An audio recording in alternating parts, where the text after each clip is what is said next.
ఓం సాయిరం. నమస్కారం అండి అందరికీ. మనం ఇంత బిజీ లైఫ్లో కాసేపైనా ప్రశాంతంగా గడపాలి అని అనుకునే వాళ్ళు మాత్రం నెల్లూరులో ఉన్న శంకర్ బాబా టెంపుల్ని దర్శించండి. ఇక్కడ ఎంత ప్రశాంతంగా ఉంటుందో మాటల్లో వివరించలేనండి. మొత్తానికి నేను చెప్పాలనుకున్నది ఏంటి అంటే, చెడుని స్ప్రెడ్ చేయడం ఎంత తప్పో మంచిని స్ప్రెడ్ చేయకపోవడం కూడా అంతే తప్పు.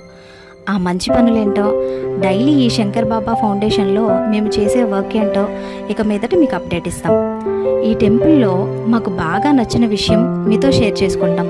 నార్మల్గా ఏ టెంపుల్లో అయినా హారతి పూజారి గారే ఇస్తారు కదా, బట్ మన టెంపుల్లో మాత్రం టెంపుల్కి ఎవరు వచ్చినా ఇక్కడ వర్క్ చేసే వాళ్ళతో సహా అందరూ హారతిస్తారు. బాబా హారతి సమయం అయ్యేంత వరకు హారతి ఇస్తూనే ఉండాలి. దీనికి మెయిన్ రీజన్ ఏంటి అంటే, దేవుడి దగ్గర అందరూ సమానమే అని మా రెనిల్ సార్ మనసులో వచ్చిన మంచి ఆలోచన. మీరు కూడా ఇలాంటి మంచి పనులు పార్టిసిపేట్ చేయాలి అనుకుంటే always welcome to Shankar Baba temple. Thank you.